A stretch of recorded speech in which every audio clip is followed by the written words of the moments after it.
आज देश भर में कृष्ण जन्माष्टमी यानी भगवान श्री कृष्ण के जन्म का पर्व देश भर में मनाया जा रहा है। उत्तर प्रदेश में मनाया जा रहा है और उत्तर प्रदेश की राजधानी लखनऊ में मनाया जा रहा है। इस वक्त हम लखनऊ के इस्कॉन मंदिर में हैं और तस्वीरें देख सकते हैं जहां पर कृष्ण जन्माष्टमी के अवसर पर एक बड़ा उत्सव की तैयारी की जा रही है और साफ तौर पे कहा सकता है सुबह से ही भगवान श्री कृष्ण और राधा रानी के दर्शन करने के लिए यहाँ पर भारी संख्या में भक्तों का हुजूम जुटता है और साफ ये कहा सकता है कि यहाँ पर कृष्ण जन्माष्टमी के मौके पर पूरी तरह से यहाँ पर जो कह सकते हैं कि भक्त पूरी तरह से दिखाई पड़ रहे हैं और साफ ये कहा सकता है कि यहाँ पर कृष्ण के जन्मदिन को लेकर, जन्मोत्सव को लेकर जहाँ उत्तर प्रदेश समेत देश भर में मंदिरों को सजाया संवारा जा रहा है, तो वहीं आप लखनऊ के इस्कॉन मंदिर है जहाँ पर आप तस्वीर देखिए भारी संख्या में महिलाओं की है जो कि भगवान श्री कृष्ण के दर्शन करने के लिए, माँ राधा रानी के दर्शन करने के लिए, अपनी मनोकामनाओं को पूर्ण करने के लिए यहाँ पर लाइन लगाकर प्रसाद चढ़ाने का काम कर रहे हैं और अपनी अपनी मनोकामना लेकर यहाँ पर मंदिरों में दिखाई दे रहे हैं।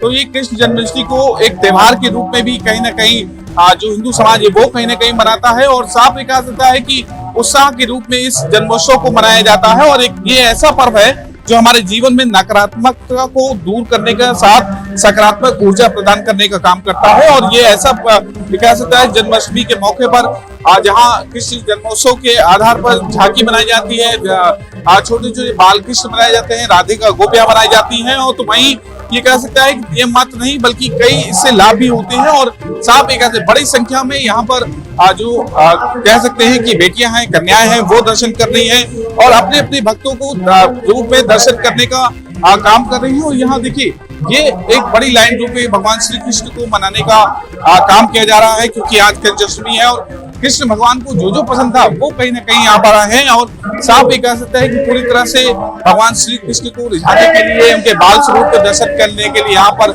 सभी दर्शन कर रहे हैं। इन्हीं से बात करते हैं, देखिए तस्वीरें भी है भगवान श्री कृष्ण को मनाने के लिए कमल का फूल और मोर पंख जैसी जो भगवान श्री कृष्ण को अति प्रिय है वो लेकर पहुंचे हैं। इन्हीं से लोग से बात करते हैं, हम बात कर रहे हैं कृष्ण जन्माष्टमी का मौका है और यहाँ पर जो लड़कियां हैं वो कहीं ना कहीं पहुंची हैं, इसे ही बात करते हैं। आज कृष्ण जन्माष्टमी कैसे मनाते हैं? बहुत अच्छे से मनाते हैं, जैसे सब लोग अपना मनाते हैं वैसे हम भगवान का भी बर्थडे ऐसे ही मनाते हैं। बहुत खुशी का दिन है इसलिए बहुत प्यार से मनाते हैं, बहुत प्यार से उनका स्वागत करते हैं अपने घरों में। मनाते हैं आप? हाँ बिल्कुल, रात भर भजन होता है, फिर 12 बजे कृष्ण का जन्म किया जाता है, फिर खीरे से उनका जन्म होता है, उसके बाद फिर आरती करते हैं, फिर प्रसाद सबको बांटते हैं, फिर सब लोग प्रसाद ग्रहण करते हैं, फिर अपना व्रत खोलते हैं उस टाइम।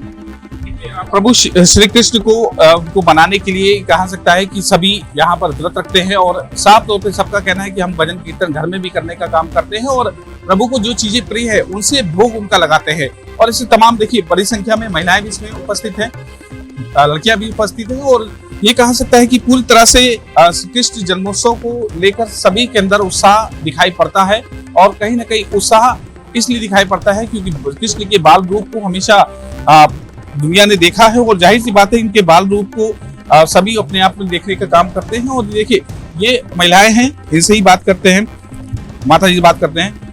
आज जन्माष्टमी किस तरह से मना रही है? बताइए, आप बताइए। पूजा पाठ करके, भगवान को याद करके, व्रत करके और सबको ये मैसेज दे रहे हैं कि आप भी इसी तरह से प्रेम और सत्य की तरफ जाइए और देश में और हर जगह ऐसी ही माहौल लाइए जैसे भगवान श्री कृष्ण जी ने सबको संदेश दिया है गीता में लेकर के, तो अपने जीवन में उतारिए उनके व्यवहार को।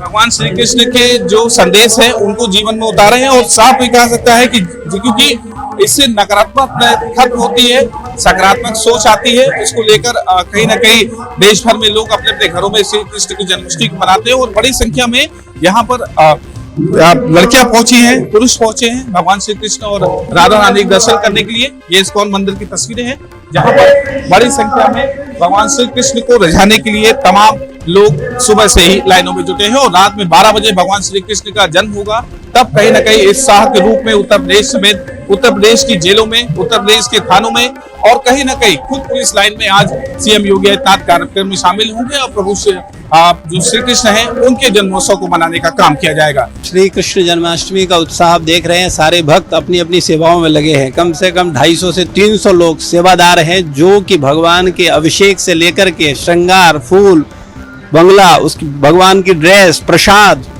विभिन्न प्रकार की सेवाओं में सारे भक्त लगे हुए हैं और ये उन सब भक्तों की सेवाओं का परिणाम है कि इतना सुंदर आयोजन आपको देखने को मिल रहा है। और आप सब जो श्रद्धालुगण हैं उनने जो सहयोग किया है, वो जो हेल्प कर रहे हैं, उसके कारण ये सब व्यवस्थाएं हो रही हैं।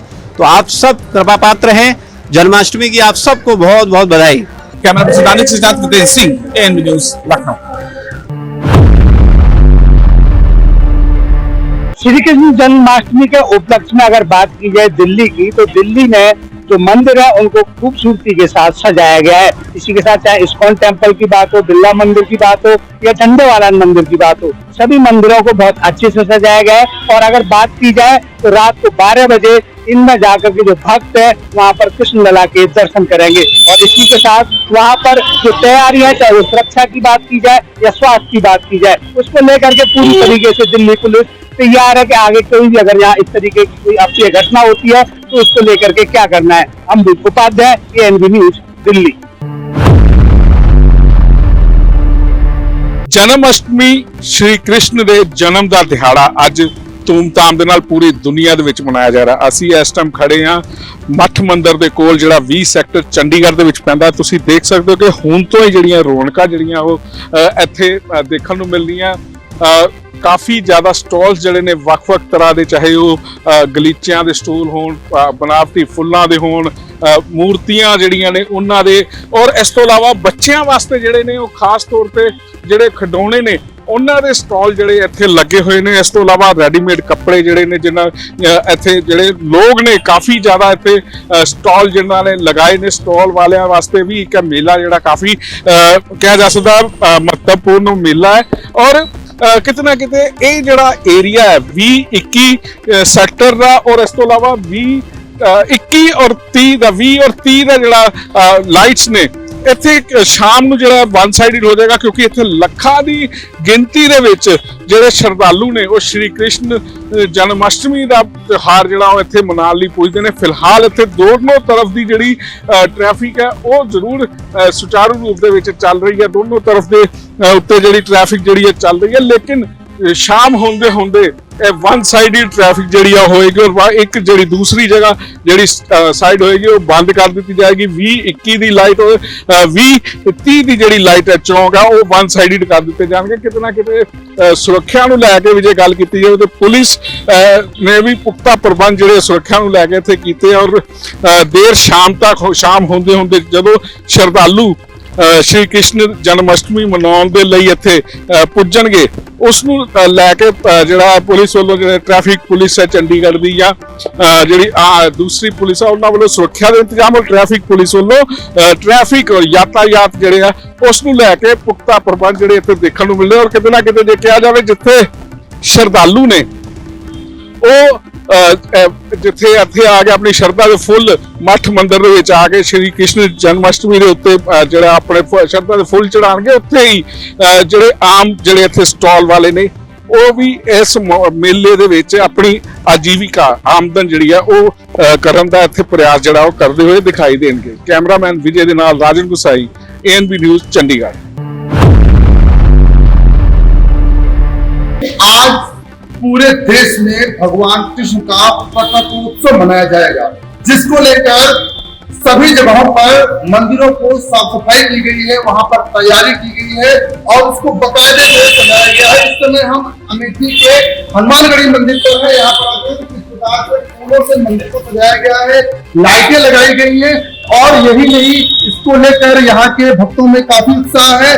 और अभी से ही प्रसाद का जो वितरण होता है उसको जो है यहाँ पर बनाया जा रहा है। देख सकते हैं आप कि यहाँ पर जो है बकायदा जो माखन और बिजली का जो भोग लगता है वो पूरा यहाँ बनाया जा रहा है। और वहाँ कमरे में जो है प्रसाद वितरण की व्यवस्था को लेकर अभी से बकायदा एकदम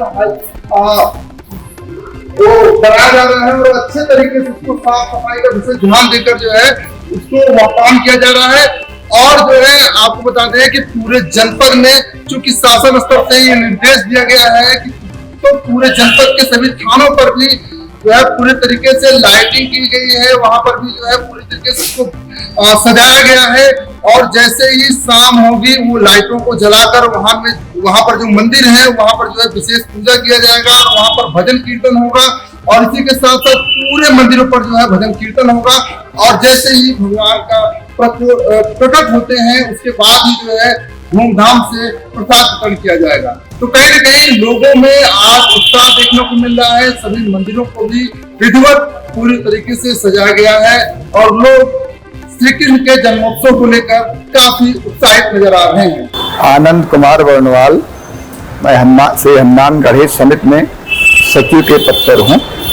आज भगवान कृष्ण का जन्मोत्सव मनाया जा रहा है, मंदिर को सजाया गया है।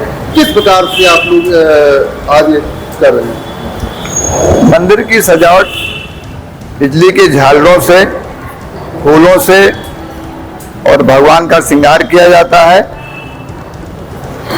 शाम को जो है सारी लाइटें जल जाती हैं। दिन में हमारा जो है प्रसाद की तैयारी चल रही है।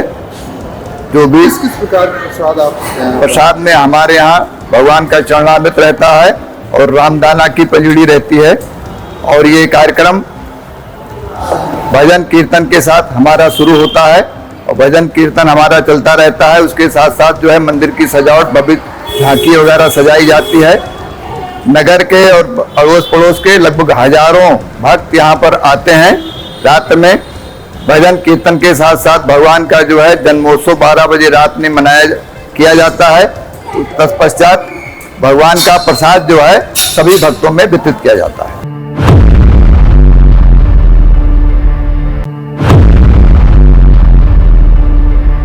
जम्मू कश्मीर में जिस तरह से जो असेंबली इंतखाबात का बिगल पड़ चुका है, तो जम्मू कश्मीर में असेंबली इंतखाबात के हवाले से यहाँ पे जो सियासी उथल पथल है, सियासी सरगर्मियां उरूज पर पहुंची है। लेकिन एक रस्म यहाँ पे बन गई है कि जिस तरह से जो पार्टी बदलना, एक पार्टी को छोड़कर दूसरे पार्टी में शामिल होना, अब ये एक आम रस्म सी बन गई है। हमारे साथ इस वक्त नेशनल कॉन्फ्रेंस के कदावर लीडर है, जिन्होंने अगर देखा जाए तो एक बहुत बड़ा पॉलिटिकल कैरियर पीडीपी के साथ दिया है। लगभग 20 साल उन्होंने पीडीपी के साथ गुजारे हैं, दिए हैं, मुख्तलिफ ओहदों पर फाइज रहे हैं। और उसके बाद हाल ही में जब यहाँ पे असेंबली इंतखाबात का ऐलान हुआ है, उसके बाद उन्होंने पीडीपी को खैराबाद कहकर नेशनल कॉन्फ्रेंस में शमूलियत इख्तियार की अपने सैकड़ों कारकुनों के साथ। और उसके बाद यहाँ पे जिस तरह से इस वक्त पूरा माहौल बन गया है कि यहाँ पे सियासी जो सरगर्मियां उरूज पर पहुंचती हुई नजर आ रही है। इनसे बात करने की कोशिश करेंगे कि आखिर क्या वजह हुई है कि जिस तरह से आपने पीडीपी को छोड़कर नेशनल कॉन्फ्रेंस में शमूलियत इख्तियार की, इसकी जो बेसिक वजह क्या है। फयाज अहमद हमारे साथ मौजूद है, एक सियासी कद है जनूबी कश्मीर में, खासकर कश्मीर की सियासत में अगर देखा जाए तो इसका एक अहम किरदार रह चुका है। पिछले कई सालों से सरगर्म अमल है।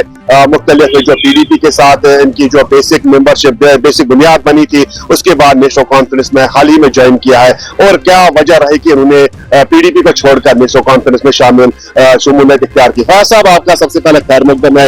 आप हमें बताया कि जिस पार्टी ने आपको नाम दिया, आपको एक वजूद दिया, आपको एक पहचान दी, आपने उस पार्टी को छोड़कर नेशनल कॉन्फ्रेंस ज्वाइन क्यों किया? शुक्रिया निसार साहब, आपने अच्छा सवाल किया। जो हमने 20 साल पीडीपी के साथ काम किया, मोहतरमा महबूबा जी के साथ, या मुफ्ती साहब, जब मरहूम मुफ्ती साहब उस पार्टी में उन्होंने जो पार्टी बनाई, उस टाइम 2002 में हमने ज्वाइन की उस पार्टी का। उस टाइम में बहुत छोटा था और मेरे साथ एक लीडर है इमरान अमीन शाह। इमरान अमीन शाह वो जो जालगाम का रहने वाला है, उन्होंने वहाँ पीडीपी बनाई अनंतनाग में। उन्होंने जीरो से स्टार्ट की। पीडीपी उस टाइम जमीन में था, उन्होंने उठाया। इमरान अमीन शाह साहब घर घर गए और महलों महलों में गए। उधर जितना उन्होंने मेहनत किया, 20 साल पूरा उन्होंने मेहनत की कि पीडीपी बनाया। उसने महबूब जी को उसने बनाया, मुफ्ती साहब ने उसने बनाया। जब मिलिटेंसी बहुत अरूज पर है, उस वक्त इमरान अमीन शाह साहब ने अपनी जान पर खेलकर उन्होंने वो पीडीपी को वहां इज्जत दी। पीडीपी उसने अनंतनाग में बहुत बड़ा कैडर, वर्करों का कैडर बनाया। उन्होंने 2002 में एक मेंबरशिप ड्राइव की। इमरान अमीन शाह 1000 इमरान अमीन शाह ने पहले मेंबरशिप इस पार्टी का उन्होंने पहले बताया। उसके बाद उन्होंने मुझे बुलाया, उसने बोला आ जाओ। उस टाइम वो जो आज वो वर्कर था, उस टाइम वो नॉन वोटर था। जब इमरान अमीन शाह साहब ने उधर बुनियाद डाली अनंतनाग में, आप खुद जाए आज अनंतनाग की लोगों में। जब पहले जो ये कानाचौन से एक ही था, वहाँ अनंतनाग मेल अनंतनाग, इसमें महबूबा जी इलेक्शन लड़ रहे हैं, मुफ्ती साहब ने भी एक बार इलेक्शन लड़ा। आप जाए, उन लोगों को पूछिए, घर घर जाए, दुकानों पर जाए, जहां आप जाना चाहते हो आप जाइए, आप खुद देखिए। इमरान अमीन शाह का नाम सुनिए, वहां उन्होंने ये पार्टी बनाई उस टाइम 20 तक, हमने 20 साल दिया पीडीपी में। 20 साल के बाद हमने ये सोचा, अगर उन्होंने इमरान अमीन शाह साहब ने एक बंदा, इसको नाम है एडवोकेट शेख जायद साहब, मुफ्ती साहब ने उसको बोला, आप इमरान साहब आप एडवोकेट एक लाइए, वो भी हमारी तंजीम में काम करेगी। ठीक है फैज साहब, एक बात यहाँ पे बताना चाहूंगा कि जिस तरह से हाल ही में नेशनल कॉन्फ्रेंस का जो मैनिफेस्टो सामने आया है, बहुत सारे उसमें जो मैनिफेस्टो में उन्होंने वादे रखे हैं कि जम्मू कश्मीर के लोगों को फ्री बिजली दी जाएगी, यहाँ पे 370 के हवाले से बात की जाएगी, 370 और 35 की बहाली की बात की जाएगी। क्या नेशनल कॉन्फ्रेंस इस अपने स्टेटमेंट पे जो इलेक्शन के बाद भी स्टैंड रहेगी? हाँ, इंशाल्लाह रहेगी। ये तो वो क़यादत है, नेशनल कॉन्फ्रेंस अगर जम्मू कश्मीर में इस दलदल से निकालेगी, वो वाहिद, इस वक्त वो वाहिद क़यादत है डॉक्टर फारूक अब्दुल्ला और उमर अब्दुल्ला साहब, जो उसके पीछे वो जो जितने एमएलए साहब है, जितने मिनिस्टर है, इंशाल्लाह हमने बोला 200 यूनिट हम बिजली फ्री देंगे जम्मू कश्मीर के लोगों के साथ। जहाँ यहाँ ये हमारी शनाख्त, हमारी नौजवानों का शनाख्त यहाँ खत्म हुआ, वो इंशाल्लाह हमारी कायद पर बहुत भरोसा है, उमर साहब और फारूक साहब पर, वो वापस लाएंगे इंशाल्लाह। हमें यही होने दे। यहाँ बेरोजगारी भी ज्यादा है, आपने खुद देखा, इधर पढ़ा लिखा नौजवान आज रेडियो पर रेडा लगाते हैं, ग्रेजुएट, वहाँ आपने परसों देखा वो ग्रेजुएट एक लड़का है, शायद उन्होंने रेडा लगाया, इतना बेरोजगारी बढ़ गई, मगर वो इसका अभी तक कोई जमीनी सतह पर कोई ऐलान खास नहीं हुआ है, क्योंकि जिस तरह से नेशनल कॉन्फ्रेंस ने साउथ कश्मीर के लिए 4 कैंडिडेट्स का ऐलान किया है, जिसमें डॉक्टर वीरी है, एडवोकेट रियाज अहमद खान है, अब्दुल मजीद लादवी साहब है, और अभी तक जो कांग्रेस की तरफ से कोई नुमाइंदा सामने नहीं आया। क्या अलायंस अभी स्टैंड है या उसमें कुछ खलीज पैदा हो गया? नहीं, अलायंस तो अभी स्टैंड है, वो पार्टी हाईकमांड का फैसला करना है, वो पार्टी हाईकमांड फैसला करेगी, जो वो फैसला करेगी, डॉक्टर फारूक अब्दुल्ला साहब है, उमर अब्दुल्ला साहब है, जो वो फैसला करेंगे हमें वो मंजूर है। वो तो हमारी बहुत बड़ी क़यादत है, आपको पता है, फारूक साहब बहुत बड़ी शख्सियत है, उमर साहब बहुत बड़ी शख्सियत है, जो वो फैसला करेगी हम तो उसके एक सिपाही है, उनके लिए हम सिपाही काम कर रहे हैं, जो वो फैसला करेगा वो हमें मंजूर है, वो हमें उससे कोई एतराज नहीं है हमें। फिर आखिर पर एक सवाल कि आपका एक सियासी नाम है, सियासी तजुर्बा है, आपने लगभग जिंदगी का पूरा हिस्सा आपने सियासत में दिया है, लास्ट पर आपकी मैसेज क्या रहेगी कि जम्मू कश्मीर के हित के लिए, जम्मू कश्मीर के बेहतरीन मुस्तकबिल के लिए कौन सियासी जमात सबसे बेहतर है? सबसे बेहतर है नेशनल कॉन्फ्रेंस। आप खुद देखिए, जो पहले नेशनल कॉन्फ्रेंस में यहाँ पहले 20 साल के बाद यहाँ हुकूमत उस टाइम थी, जितने मुलाजिम यहाँ लगे, एक घर में अगर 3 4, मैं अपने गांवों का बात करेंगे, वो रेजिडेंस अफजोला है हमारा, उधर एक बाप वो वफादारी के साथ फारूक साहब के साथ काम कर रहा है, उसका 5 बेटा है, वो मुलाजिम है, 5 बेटा है उसका। आखिर पर आपकी मैसेज क्या रहेगी जम्मू कश्मीर के आवाम के लिए? आखिर यही मैसेज रहेगी, नेशनल कॉन्फ्रेंस को मजबूत करना है। नेशनल कॉन्फ्रेंस बहुत बड़ी क़यादत है, अगर मसला करेगी, जम्मू कश्मीर का मसला हल करेगी, वो नेशनल कॉन्फ्रेंस करेगी। हिमाचल विधानसभा का मानसून सत्र कल से शुरू होने जा रहा है और इसको लेकर आज सर्वदलीय बैठक बुलाई गई थी और सर्वदलीय बैठक में विपक्ष का कोई भी नेता नहीं पहुंचा है। नेता प्रतिपक्ष ने जहां अपने स्वास्थ्य कारणों का हवाला दिया है, वहीं सुखराम चौधरी जो है बताया जा रहा है इस वक्त हरियाणा में है।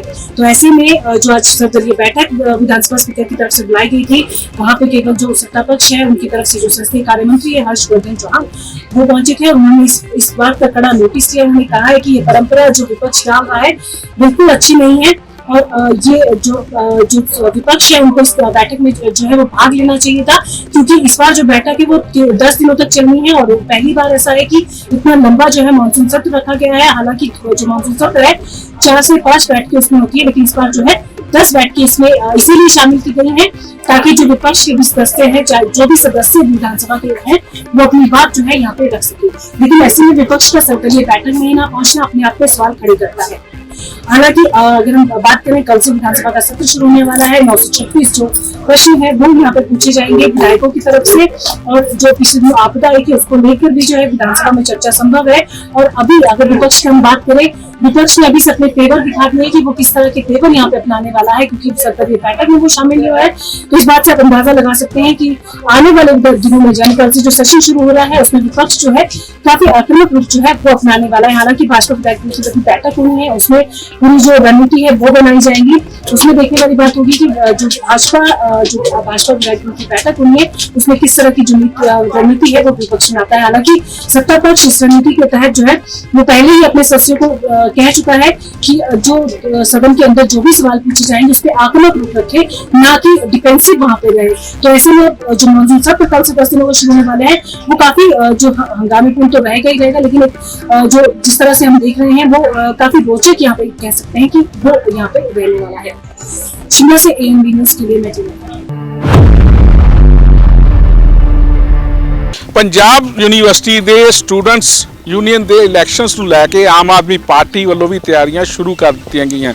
ਅੱਜ ਪਾਰਟੀ ਦੇ ਨੈਸ਼ਨਲ ਸੈਕਟਰੀ ਅਤੇ ਆਮ ਆਦਮੀ ਪਾਰਟੀ ਦੇ ਰਾਜ ਸਭਾ ਮੈਂਬਰ ਡਾਕਟਰ ਪਾਠਕ ਵੱਲੋਂ ਆਮ ਆਦਮੀ ਪਾਰਟੀ ਦੀ ਸਟੂਡੈਂਟ ਫੈਡਰੇਸ਼ਨ ਜਿਹੜੀ ਹੈ DYSS ਦੀ ਇੱਕ ਮੀਟਿੰਗ ਬੁਲਾਈ ਗਈ ਹੈ। ਮੰਨਿਆ ਜਾ ਰਿਹਾ ਕਿ ਇਸ ਪਾਰਟੀ ਦੀ ਜਿਹੜੀ ਹੈ ਮੀਟਿੰਗ ਹੋਏਗੀ ਸਟੂਡੈਂਟਸ ਦੇ ਜਿਹੜੀ ਸੰਗਠਨ ਉਹਦੀ ਜਿਹੜੀ ਮੀਟਿੰਗ ਹੋਏਗੀ ਉਹਦੇ ਵਿੱਚ ਅਗਲੀ ਜਿਹੜੀ ਰਣਨੀਤੀ ਹੈ ਉਹ ਤਿਆਰ ਕੀਤੀ ਜਾਏਗੀ, ਕਿਉਂਕਿ 5 ਸਤੰਬਰ ਨੂੰ ਇਲੈਕਸ਼ਨ ਹੋਣੇ ਔਰ ਕਿਤੇ ਨਾ ਕਿਤੇ ਹੋ ਸਕਦਾ ਕਿ ਇਸ ਮੀਟਿੰਗ ਤੋਂ ਬਾਅਦ ਸਟੂਡੈਂਟਸ ਇਲੈਕਸ਼ਨ ਵਾਸਤੇ ਸਟੂਡੈਂਟ ਯੂਨੀਅਨ ਦੇ ਇਲੈਕਸ਼ਨਸ ਵਾਸਤੇ ਉਮੀਦਵਾਰਾਂ ਦਾ ਵੀ ਐਲਾਨ ਕਰ ਦਿੱਤਾ ਜਾਵੇ। ਕੈਮਰਾਮੈਨ ਵਿਜੇ ਦੇ ਨਾਲ ਰਾਜਨ ਗੁਸਾਈ ANB न्यूज़ चंडीगढ़। शारदा नहर फटने से मची तबाही, लोग लगे अपनी जान बचाने। जी हाँ, हम बात कर रहे हैं सीतापुर जनपद के बिस्वा, जहाँ पर शारदा नहर जाती है और उसका साइड फट जाती है। साइड फटने से रुसहन के पुल के निकट यह साइड फटती है और जिसके बाद में इतनी तेजी से पानी गांव में घुसता है कि रुसहन गांव और लुधौरा गांव बहुत ही ज्यादा प्रभावित हो जाते हैं। लोगों के घरों में पानी अचानक पहुंचता है और लोगों की जान पर ही बनाती है। कहीं न कहीं इस नहर के फटने से गांव तो प्रभावित हुए हैं, लोगों की रोजी रोटी भर पर भी डाका पड़ गया है। और बता दें, बिस्वा SDM से बात की गई तो उन्होंने बताया कि तहसील प्रशासन लगातार राहत मुहैया करा रहा है, रेस्क्यू टीम भी लगी हुई है और रेस्क्यू टीम लगातार लोगों की जान बचा रही है। हालांकि स्थितियां बद से बदतर हैं और देखने वाली बात यह है कि आप देख सकते हैं तस्वीरों में किस प्रकार से पानी गांव की तरफ जा रहा है। इतनी तेजी से जा रहा है कि उसके आगे जो भी पड़ता है उसे उस पानी उखाड़ देता है और लोग अपने घरों से निकलकर छतों पर बैठे हुए हैं। हालांकि SDM बिस्वा ने साफ तौर पर कहा है कि लोगों को राहत मुहैया कराई जा रही है, साथ में खाना भी भेजा जा रहा है। जब इस संबंध में उनसे पूछा गया कि किसानों की खेती कितना प्रभावित हुई है तो उन्होंने बताया, हालांकि इस समय हम लोग उनकी जान बचाने में लगे हुए और दूसरी तरफ नहर का पानी बंद करा दिया गया है। जितना पानी नहर में था वही गांव में प्रवेश किया है और धीरे धीरे ये नहर का पानी सदरपुर तरफ जा रहा है। हालांकि पुलिस भी मौके पर मौजूद है, पुलिस भी लगातार लोगों की मदद कर रही है। अब देखने वाली बात यह होती है कि कोई जनहानि होती है कि नहीं होती है। ये शारदा जो नगर से आई हुई है, शारदा नहर, ये रुसहन पुल है। रुसहन के सामने पुल आप देख रहे हैं, ये थाना सदरपुर और ये बिस्वा विधानसभा, ये गणरीय पूर्वा के पास फट गई है, पूरी तबाही ये मचा रही है। हालांकि सदरपुर के जो थाने के लोग हैं वो आए हैं, लेकिन प्रशासन की तरफ से हमने SP साहब से भी बात की है, DM साहब से भी बात हमारी नहीं हो पाई, लेकिन हमने उनसे बताया है और हमने और लोगों को SDM बिस्वा को भी सूचित किया है कि कम से कम प्रशासनिक लोग यहाँ आ जाए तो जो और ये जा रही तबाही मचाते हुए लुधौरा गांव पूरा डूब गया है, रुसहन में बहुत ज्यादा असर है और ये आगे बढ़ते हुए ये सदरपुर की तरफ जा रहे हैं। तो हम चाहते हैं कि कम से कम प्रशासन के लोग आए तो आगे अलर्ट करें, जो और लोग हमारे हैं वो कम से कम वो सचेत हो जाए, तो अपनी व्यवस्था वो कर ले। बड़ी मुश्किल से तो गाँव के लोग निकल पाए। कैमरा पर्सन कौशिक के साथ अनूप पांडे, ANB न्यूज़ सीतापुर। ਕੋਲਕਾਤਾ ਦੇ ਵਿੱਚ ਮਹਿਲਾ ਡਾਕਟਰ ਦੇ ਨਾਲ ਜਿਹੜਾ ਬਲਾਤਕਾਰ ਕਰਕੇ ਉਸ ਤੋਂ ਬਾਅਦ ਜਿਹੜਾ ਮਰਡਰ ਦਾ ਮਾਮਲਾ ਸਾਹਮਣੇ ਆਇਆ ਹੈ, ਦੇਸ਼ ਭਰ ਦੇ ਵਿੱਚ ਜਿਹੜਾ ਹੈ ਡਾਕਟਰ ਦੇ ਵਿੱਚ ਰੋਸ਼ ਦੇਖਣ ਨੂੰ ਮਿਲ ਰਿਹਾ। ਉੱਥੇ ਹੀ ਅਗਰ ਗੱਲ ਕੀਤੀ ਜਾਵੇ ਕੱਲ ਦੀ ਇੱਕ ਨਵਾਂ ਵਾਕਿਆ ਜਿਹੜਾ ਹੈ ਮੋਹਾਲੀ ਦੇ ਨਾਲ ਲੱਗਦੇ ਖਰੜ ਦਾ ਸਾਹਮਣੇ ਆਇਆ ਹੈ ਕਿ ਇੱਕ ਮਹਿਲਾ ਹੈ ਜਿਹੜੀ ਕਿ ਉਹਨਾਂ ਤੋਂ ਖਰੜ ਵਾਸਤੇ ਆਪਣਾ ਬੱਸ ਦੇ ਵੀ ਸਵਾਰੀ ਉਹਨੇ ਜਿਹੜੀ ਹੈ ਲਿੱਤੀ ਤੇ ਬੱਸ ਦੇ ਵਿੱਚ ਜਿਹੜੀ ਹੈ ਉਹਦੇ ਨਾਲ ਛੇੜਛਾੜ ਹੋਈ ਹੈ। ਪੂਰਾ ਮਾਮਲਾ ਜਿਹੜਾ ਹੈ ਖਰੜ ਸਿਟੀ ਥਾਣਾ ਦੇ ਵਿੱਚ ਪਹੁੰਚਦਾ ਹੈ ਤੇ ਹਾਲਾਂਕਿ ਮਾਮਲਾ ਜਿਹੜਾ ਹੈ ਦਰਜ नहीं ਕੀਤਾ ਜਾਂਦਾ ਕਿਉਂਕਿ ਲਗਾਤਾਰ ਜਿਹੜਾ ਹੈ ਮਹਿਲਾ ਜਿਹੜੀ ਹੈ ਉੱਥੇ ਗੁਹਾਰ ਲਗਾ ਰਹੀ ਹੈ ਇਨਸਾਫ ਨੂੰ ਲੈ ਕੇ। ਸਾਫ਼ ਤੌਰ ਤੇ ਉਹਦਾ ਕਹਿਣਾ ਹੈ ਕਿ ਮਾਮਲਾ ਦਰਜ ਕੀਤਾ ਜਾਵੇ ਔਰ ਜਦੋਂ ਉਹ ਖਰੜ ਪਹੁੰਚਦੀ ਹੈ ਤੇ ਆਪਣੇ ਪਰਿਜਨਾਂ ਨੂੰ ਖਰੜ ਤੋਂ ਪਹਿਲਾਂ ਹੀ ਜਿਹੜਾ ਹੈ ਲੋਕੇਸ਼ਨ ਭੇਜਦੀ ਹੈ।